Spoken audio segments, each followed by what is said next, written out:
جی السلام علیکم جی خان صاحب السلام علیکم. جی وعلیکم السلام. جی خان صاحب میں محمد ثقلین فیصل آباد سے بات کر رہا ہوں. میرا ٹیکسٹائل ایکسپورٹ کا کام ہے. سب سے پہلے میں آپ کو اور آپ کی معاشی ٹیم کو مبارکباد دوں گا جس حوالے سے آپ نے ٹیکسٹائل کو یعنی کہ لیا ہے. اس طرح یعنی کہ میرے 25 سال کے کیریئر میں آج تک کسی بھی حکومت میں نہیں لیا. دوسرے نمبر پہ میں آپ سے یہ بات کرنا چاہوں گا کہ الحمدللہ ہمارے پچھلے 10 ماہ میں ڈبل ڈیجٹ گروتھ ہوئی ہے ٹیکسٹائل کے اندر. اور اس میں الٹیمیٹلی ایک 2 پوائنٹ یہ بھی ہیں کہ ہمارے جو نیبر کنٹریز ہیں ان کے اندر کرونا کی کرائسس زیادہ ہے جس وجہ سے ہمارے پاس آرڈرز زیادہ آئے ہیں. تو ہمارا ایک اپنا فیئر ہے کہ خدا نہ خواستہ اگر نیکسٹ کو جیسے ادھر سچویشن سٹیبل ہوتی ہے تو ہماری آرڈر کی کوئی جو ہے یعنی کہ کہہ لے کہ ریشو وہ ڈاؤن نہ ہو جائے. تو اس سلسلے میں ایک سجیشن تھی کہ گزشتہ 15 سال سے یو ایس اے ڈزنی کا بزنس ہمارا بند ہوا ہے کمپلائنس ایشو میں جس میں بلدیہ کی فیکٹری میں آگ کا ایشو بھی موجود تھا. تو اس پہ میں آپ کی توجہ چاہوں گا کہ آپ کی حکومت ڈزنی کے بزنس کو وہ کرے کیونکہ وہ ایک اتنا بڑا بزنس ہے کہ اگر یہ کنٹریز سے تھوڑا سا بزنس یعنی کہ بنگلہ دیش انڈیا میں جاتا بھی ہے کووڈ ریسٹوریشن کے بعد تو ہماری انڈسٹری اس پہ سروائیو کر سکتی ہے. جی بہت بہت شکریہ. وزیر اعظم صاحب ایک سوشل میڈیا پہ سے ملا جلا انہوں نے بات کی اکانومی کی تو یہ سوال پوچھتے ہیں کہ اپوزیشن کہتی ہے اور ہمیں لگتا ہے کہ شاید درستی کہتی ہے کہ اکانومی آپ نے آ کر اس کی تباہی کر دی ہے, تباہ حال ہو گئی ہے اکانومی. اس پہ ذرا وضاحت فرمائیے گا کہ آج اکانومی کی کیا اوور آل سچویشن ہے. جی میں چلے انہوں نے بھی ٹیکسٹائل کی بات بھی کی اور میں بھی یہ بار بار دیکھتا ہوں جو منہ کھولتا ہے کہ جی اکانومی تباہ ہو گئی, ملک برباد ہو گیا. ٹی وی پہ بھی بدقسمتی سے ایک بڑا نیگیٹو ہی آتا رہتا ہے. وہ لوگ بیچارے مجھے کہتے ہیں جی ہم ٹی وی نہیں دیکھتے, ہمیں 2 گولی ڈسپرن کھانی پڑتی ہے ٹی وی کے دیکھنے سے پہلے. وہ کہتے ہیں جی یہ بھی ہو گیا تو تباہ ہو کے مارے گئے. میں اپنی چلے اپوزیشن تو کیا کہے, اپوزیشن نے تو کہنا ہی ہے. وہ تو جو اگر ہم الٹا بھی لٹک جائیں تو وہ کہیں گے نہیں جی ایک ٹانگ سے لٹکو 2 نہیں, ان کا تو کوئی فرق. جو ہمارے میڈیا میں لوگ ہیں میں ذرا ان سے تھوڑا پوچھنا چاہتا ہوں کہ جب آپ کہتے ہیں کہ ملک تباہ ہو گیا اور سارا کچھ اور یہ بھی غلط ہے وہ بھی غلط ہے, دیکھیں پہلے تو اس کو ذرا پرسپیکٹو میں ڈال دیں. مانا مہنگائی ہے, میں نے آپ کو پڑھ کے بتا دیا کہ دنیا کے اندر مہنگائی ہے. ہاں ہم پورا لگے ہوئے ہیں مہنگائی کے اوپر قابو پانے کے لیے. میں نے خود آپ کو کہا کہ میں نئے فائنانس منسٹر شوکت طرین کو لے کے ہی اس لیے آیا ہوں کیونکہ میں نے ان کو مینڈیٹ دیا ہوا ہے کہ تم نے مہنگائی کم کرنی ہے, جو بھی ہم کر سکیں. کئی چیزیں ہمارے ہاتھ میں, کئی چیزیں ہمارے ہاتھ میں نہیں ہیں. لیکن مہنگائی کے علاوہ اگر آپ یہ کہیں کہ جناب 2-2.5 سال میں حکومت آئی ہے, جو 50 سال میں جو تباہی مچی ہوئی ہے ملک کے, یا 30 سال میں خاص طور پہ یہ جو 2 جماعتیں آئی ہیں جنہوں نے سوائے لوٹ مار کے کیا کچھ نہیں ہے. میں صرف ایک چیز کہنا چاہتا ہوں کہ یہ سارے جو باہر بیٹھے ہوئے ہیں شریف خاندان کے, وہ بھی بیٹھا ہوا, اس کے بیٹے بھی, نواز شریف کے بیٹے بھی, وہ جھوٹ بول کے باہر چلا گیا, بیٹے باہر ہیں. شہباز شریف کا بیٹا باہر ہے, جیسی پتہ چلا اس کو کہ اس کا ٹی ٹی کا کیس ہے وہ باہر بھاگ گیا. اس کا دماد باہر بیٹھا ہوا ہے, کرپشن کے کیسز ہیں نیب پہ. اسحاق ڈار باہر بیٹھا ہوا ہے, اس کے اوپر جبر. اور یہ سارے زیادہ تر باہر بھاگے تھے جب نون لیگ کی حکومت تھی, اپنی حکومت میں باہر بھاگے ہوئے تھے. اس کے بیٹے باہر بیٹھے ہوئے ہیں, اربوں روپے کے گھروں میں رہ رہے ہیں, بڑی بڑی گاڑیاں چلا رہے ہیں. آج تو پاکستان میں عدلیہ آزاد ہے. آج تو آپ کو سب کے سامنے کوئی کہہ سکتا ہے کہ آج تحریک انصاف کی حکومت ہو, عدلیہ کو کنٹرول کرتی ہے, عدلیہ کے آزاد فیصلے ہیں. تو آپ کو ڈر کس چیز کا ہے؟ اگر آپ نے چوری نہیں کی, آپ کیوں نہیں آ کے اپنی عدالت پہ کھڑے ہو کے اپنی صفائی پیش کرتے؟ میرے اوپر آپ نے انتقامی کارروائی کی تھی. میرا 2002 کا لنڈن کا فلیٹ ڈکلیئر تھا.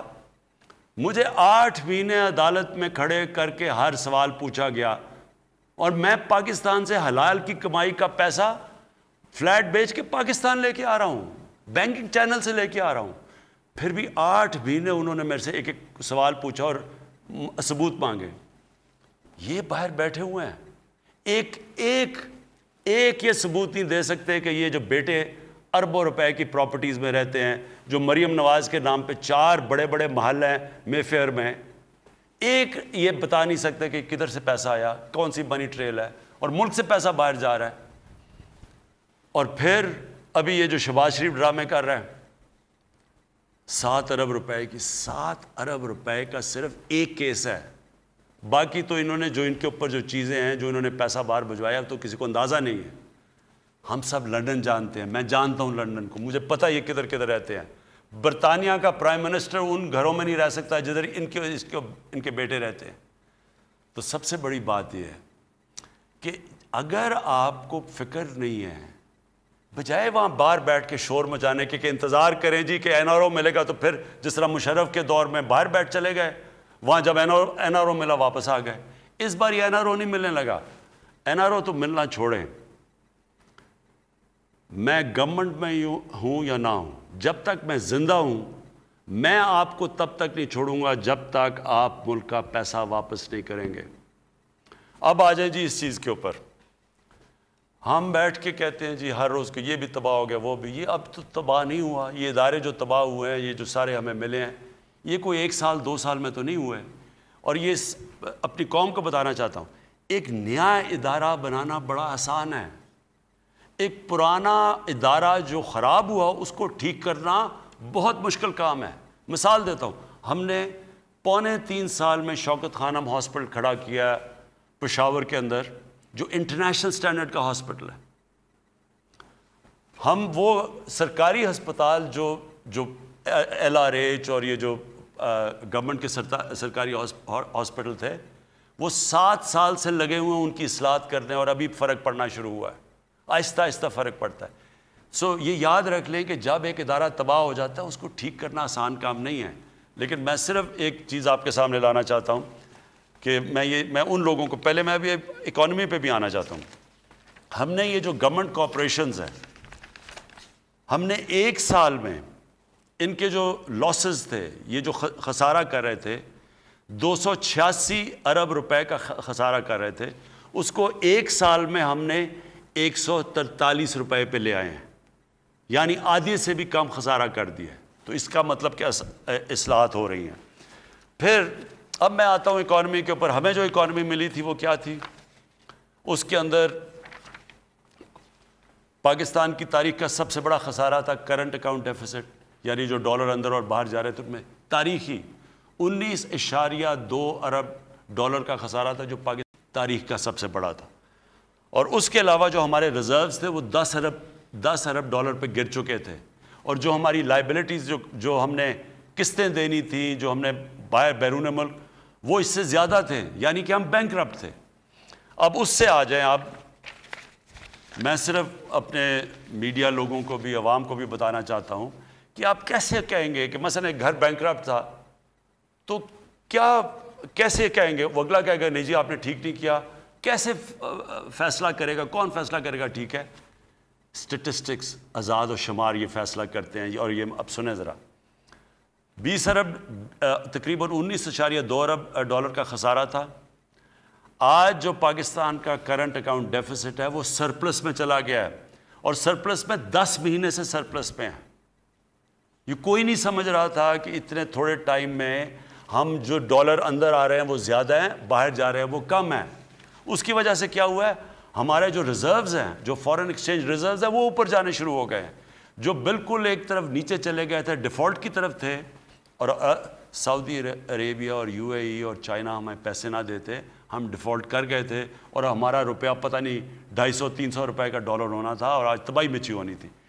تو آج ہمارے جو ریزروز ہیں وہ مجھے فخر ہے کہ وہ 15.6 پہ پہنچ گئے ہیں، بڑھ رہے ہیں ریزروز.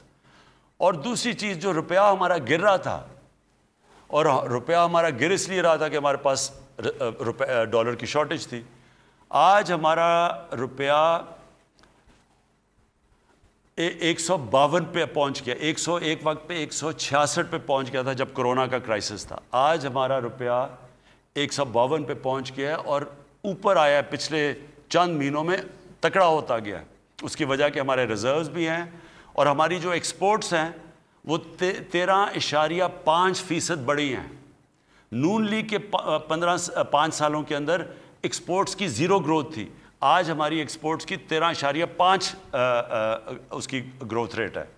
ہمارے جو روشن ڈیجیٹل ہم نے اناؤنس کیا اس میں $1 ارب آ چکا ہے 10 مہینوں میں. ہمارا جو یورو بانڈ ہم نے فلوٹ کیا $2.5 ارب اس کے اندر آیا. اس کا مطلب انٹرنیشنل کمیونٹی کا کانفیڈنس آ گیا ہمارے میں. ہمارا جو اب یہ دوسری چیز فسکل ڈیفیسٹ ہوتا ہے, یعنی ملک میں آمدنی اور خرچے کے اندر اگر ہمیں قرضوں کی قسطیں نہ دینی پڑیں اور جو پرانی گورنمنٹ سے لیے ہوئے تھے, تو ہم اب 410 ارب روپے کے ہم سرپلس میں چلے گئے ہیں. خسارے سے ہم آج سرپلس کے اندر ہیں. جو ایف بی آر ہے, ہماری آمدنی جو بڑھ رہی ہے, ہمارا جو ایف بی آر ہے وہ 11% پچھلے 10 مہینے میں ہماری آمدنی بڑھی ہے. جو مارچ تھا 50%, یعنی ریکارڈ تقریباً 50% ہماری مارچ میں ہماری اس کے اندر اضافہ ہوا ہے ہماری ایف بی آر کی ہماری آمدنی میں. اور اپریل میں اس سے بھی زیادہ جا رہا تھا. بدقسمتی سے جو آخری ہفتہ تھا جس میں کرونا کی وجہ سے جو شاٹ ڈاؤن ہوا تو اس سے ہمارا ریونیو کم ہوا ہے. اب ذرا دیکھتے جائیں بزنس ایکٹیویٹی. اب کہتے نہیں جی تباہی ہوگی, ملک تباہ ہو گیا, مارا گیا, سب کچھ ہو گیا. یہ ذرا سنیں, جو سب سے امپورٹنٹ چیز ہوتی ہے جس میں روزگار بھی ملتا ہے, جس میں ملک کی دولت میں اضافہ ہوتا ہے, وہ ہوتا ہے لارج سکیل مینوفیکچرنگ, بڑی انڈسٹری. اس میں 7.5% اس کی گروتھ ریٹ ہے, یعنی وہ بڑھ رہی ہے. ٹیکسٹائل انڈسٹری انہوں نے سن لیا. انہوں نے کہا کہ جب سے وہ جانتے ہیں یہ کبھی ٹیکسٹائل انڈسٹری کے اندر اتنا زیادہ امپروومنٹ نہیں آئی, لیبر نہیں مل رہی ٹیکسٹائل کی. آج ساری ٹیکسٹائل فل کیپیسٹی پہ کام کر رہی ہے. سیمنٹ, یعنی جو ہم نے پالیسیز بنائی تھی اپنی کنسٹرکشن انڈسٹری کی مدد کرنے کے لیے, اس کی نظر یہ آ رہا ہے کہ پاکستان کی تاریخ میں سب سے زیادہ سیمنٹ کی سیلز ہوئی ہیں 19%. یہ کبھی اس سے اتنی بڑی سیمنٹ کی سیل. اس کا مطلب جب سیمنٹ جب آپ کی کنسٹرکشن انڈسٹری چلتی ہے 30 اور انڈسٹریز اس کے ساتھ چلنا شروع ہو جاتی ہیں, ساری آپ کی اکانومی اٹھنا شروع ہو جاتی ہے. اور ابھی وہ پوری طرح پیس نہیں ہوا, ابھی پوری طرح نہیں چل رہی ہماری. میں نے جو شروع میں کہا تھا جو لو کاسٹ ہاؤسنگ ہے, جو غریب لوگوں کے لیے گھر ہیں, وہ ابھی تک بینکوں کو عادت نہیں پڑی ان کو قرضے دینے کے لیے, وہ پوری طرح نہیں چل رہی. اس کے باوجود آج ہماری ریکارڈ سیمنٹ سیلز ہے. اس کا مطلب کہ کنسٹرکشن انڈسٹری چل پڑی ہے. موٹر سائیکلز 21% موٹر سائیکل کے اندر سیلز میں اضافہ ہوا ہے. ٹریکٹرز 58% اضافہ ہوا ہے ٹریکٹرز کی سیل میں. گاڑیوں میں 20% اضافہ ہوا ہے. اور ٹویوٹا موٹرز والے جو انڈس موٹرز ہیں, انہوں نے کہا جب سے ہم نے ٹویوٹا کا پلانٹ لگایا ہے سب سے زیادہ ہماری گاڑیاں اب بکی ہیں. اس کا مطلب کچھ تو ہو رہا ہے, لوگوں کے پاس پیسہ تو آ رہا ہے, جو خرید و فروخت ہو رہی ہے, اکانومی تو چل رہی ہے.